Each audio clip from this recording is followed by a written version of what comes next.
Habang buhay ko bang babantayan itong puntod ko? Sabi mo sa akin, pagsapit ng birthday ko, mapupunta na ako sa langit. Gusto mo na ba talagang mapunta sa langit? Sige, ganito na lang ha. Kung sino yung taong magtatagal sa puntod mo ngayong birthday mo, mapupunta ka na sa langit. Yun lang? Ang dali naman. Siyempre, yung mama ko, yung nanay ko, siya lang naman yung kakampi ko sa buhay eh. Malalaman natin yan maya-maya lamang. O ayan, may paparating na pala.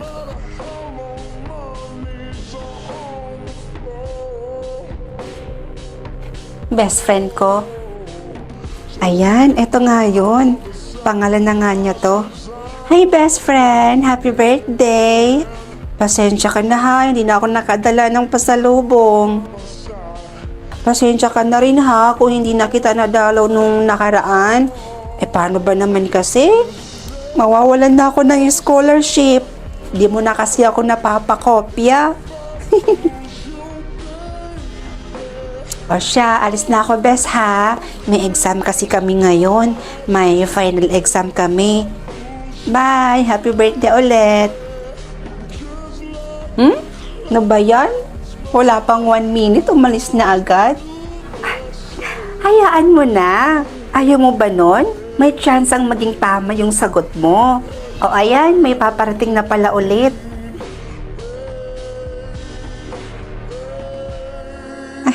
Si ate. Hi bunso. Happy birthday. Miss na kita. Miss na ni ate yung boses mo. Miss ko na rin yung pagsabihan mo ko ng, ate, tumaba ka na nga dyan. Kakain na tayo oh. Ate, huwag kang magpapalipas ng gutom kasi magkakasakit ka niyan. Bunso, miss na miss ko na lahat ng yun eh. Nakakamiss ka sobra. Siguro kung nandito ka lang, tapos buhay ka pa, tapos birthday mo, di sana kumala na tayo ngayon, diba? Magra-rides tayo. Diba gustong-gusto mo yon? Kaso wala ka na eh. Pero ayos lang. Okay lang. Kasi alam ko naman na masaya ka na ngayon.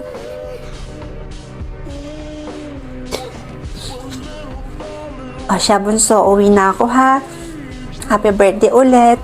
I love you.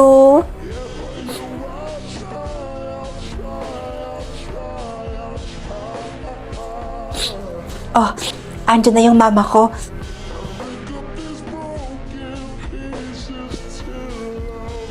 Oh, 'di ba? Sabi ko sa iyo eh, magtataga talaga 'yan sa puntod ko. Tingnan mo.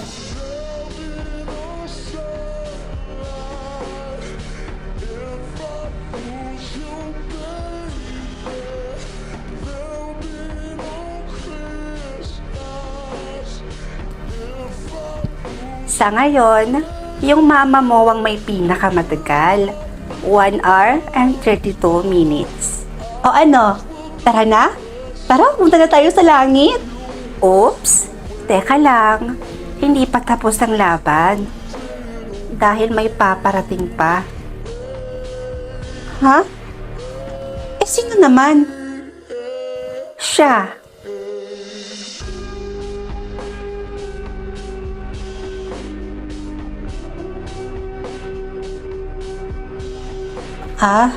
Si Yaya? Imposible namang magtatagal yan sa puntod ko. Tingnan natin.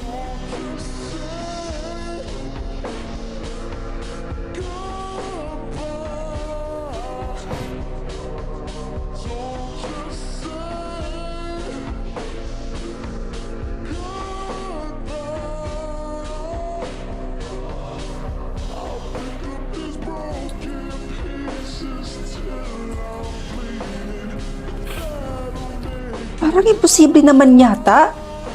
Si Yaya naman kasi eh.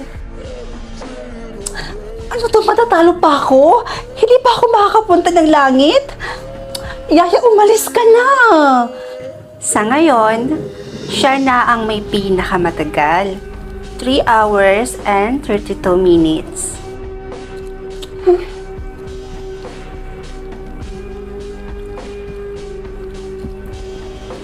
O siya, tara. Naghihintay na ang liwanag sa atin. Ha? Eh di ba talo ako? Di ba yung usapan natin kung sino yung magtatagal sa puntod ko? Tapos yung hula ko yung mama ko? Oh, bakit ako mapupunta sa langit?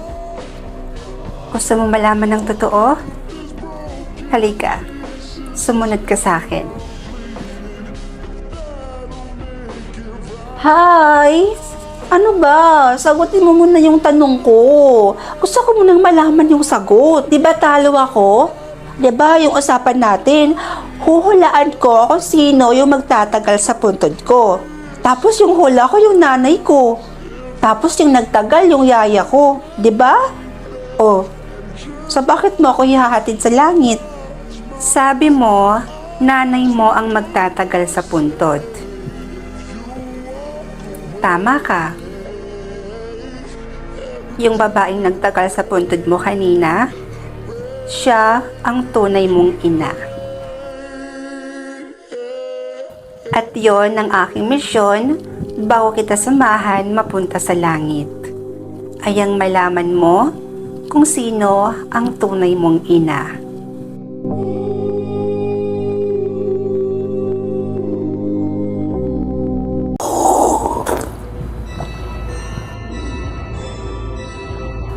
Dalawa kayo?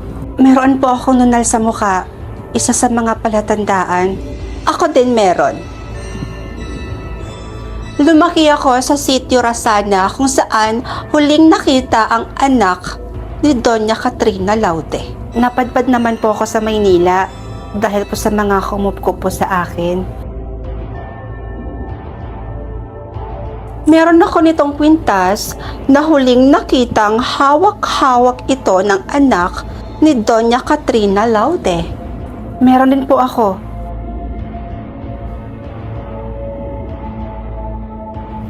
Kulay brown ang buhok ko, gaya ng buhok ni Doña Katrina Laude. Itim ang buhok ni Mama at hindi brown. Hindi kaya nagpapanggap lamang kayong dalawa? Dahil alam niyo na rin naman na sobrang yaman at makapangyarihan niyang si Doña Katrina Laude. Hindi ko habol ang pera, miss. Naghahanap din kasi ako ng kalinga ng isang ina. Tumatanda na po si Mama at kailangan niya rin po ng mag-aalaga po sa kanya.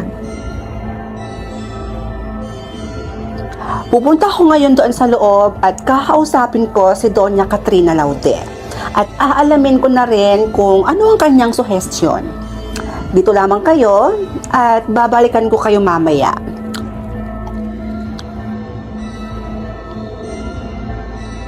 Peke ang nunal mo.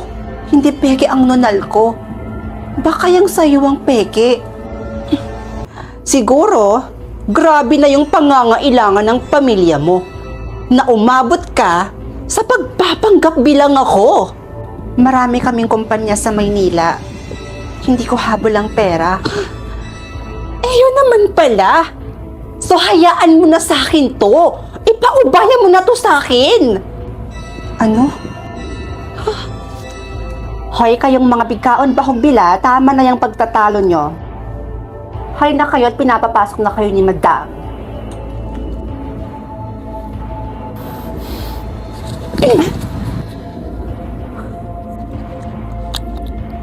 Madam, nandito na po sila.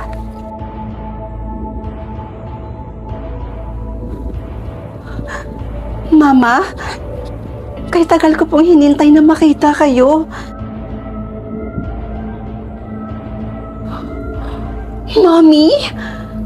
Mommy, finally nakita ko na kayo. Ladies, magsiuwi na kayo. Nagsasayang lang kayo ng oras. Nanay nga talaga kita. Magkaugali tayo eh. Mommy, Mami, kaya kong patunayan sa kahit na anong paraan na ako ang anak mo. Donna, pauwiin mo na sila. Aalis lamang ako kung sakaling pumayag po kayong magpa-DNA test po tayo. Handa rin po akong sumailalim ng DNA test para mapatunayan ko po ang sarili ko.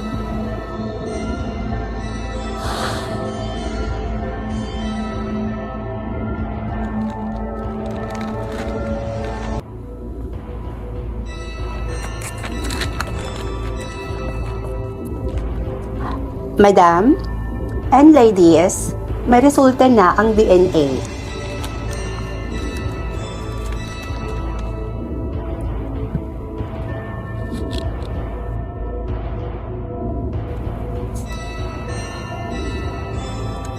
So ang tunay na anak ni Doña Katrina Laudes sa inyong dalawa ay si...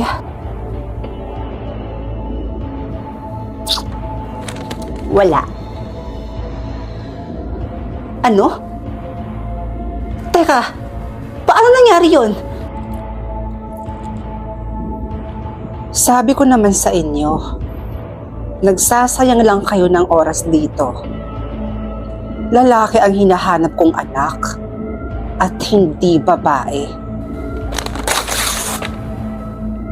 Kaya kung ako sa inyo, bago pa ako magtawag ng pulis at ipakulong kayo dahil sa pagpapanggap ninyo, ay umalis na lang kayo. Pera na naging bato pa.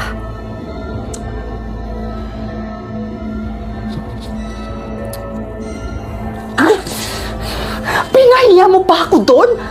Akala ko ba gagawan mo ng paraan tapos palalabasin mo ako yung totoong anak? Hindi ko naman kasi alam. Basta ang alam ko lang, pinapahanap lang, ganun. Hindi ko naman alam na lalaki pala yung anak na hinahanap niya. Kaya akala ko makakalusot ka. Naturingan ka pa namang assistant tapos wala kang alam? Wala kang kwenta?